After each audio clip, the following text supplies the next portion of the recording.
দেশে অবৈধ মোবাইল নিয়ন্ত্রণে আরও কঠোর হচ্ছে সরকার। আগামী ১৬ ডিসেম্বর থেকে নিবন্ধনবিহীন সব মোবাইল স্বয়ংক্রিয়ভাবে বন্ধ করে দেওয়া হবে। তবে বর্তমানে ব্যবহৃত বা ১৬ ডিসেম্বরের আগে ক্রয় করা অবৈধ ফোনগুলো বন্ধের আওতায় আসবে না। প্রথম পর্যায়ে শুধু ৩ ধরনের ফোন বন্ধ করতে যাচ্ছে সরকার। বিশেষ করে ক্লোন করা, অবৈধভাবে আমদানিকৃত ও চোরাচালানকৃত মোবাইল বন্ধ হচ্ছে। সরকারের এই উদ্যোগের মূল লক্ষ্য হল ক্লোন ও চোরাচালানকৃত মোবাইলের ব্যবহার বন্ধ করা, বিশেষভাবে অবৈধভাবে আমদানিকৃত IMEI পরিবর্তন করা বা নকল হিসেবে বাজারে আসা হ্যান্ডসেটের বিরুদ্ধে কঠোর ব্যবস্থা নেওয়া হবে। এসব কারণে রাষ্ট্র রাজস্ব হারাচ্ছে এবং গ্রাহকরাও প্রতারণার শিকার হচ্ছেন। একথা বিবেচনায় নিয়েই সরকারের এই সিদ্ধান্ত।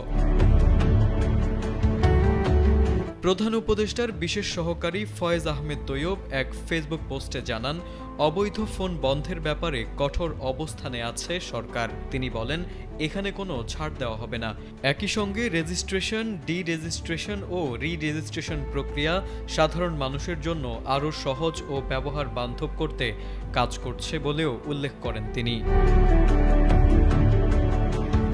তিনি আরও জানান, ব্যবহারকারীর সিম যদি তার নিজের নামে রেজিস্টার্ড থাকে তবে মোবাইল রেজিস্ট্রেশন পদ্ধতি অত্যন্ত সহজ। প্রবাসীরাও বিদেশ থেকে নিয়ম মেনে একটি বা দুটি ফোন আনতে পারবেন এবং নির্ধারিত প্রক্রিয়ায় নিবন্ধন করতে পারবেন।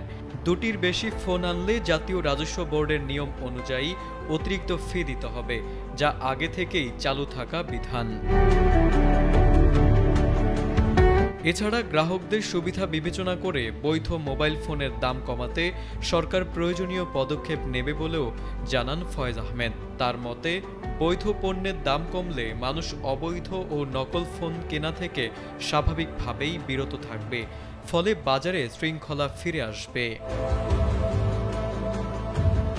তারেক আজিজ, ATN বাংলা।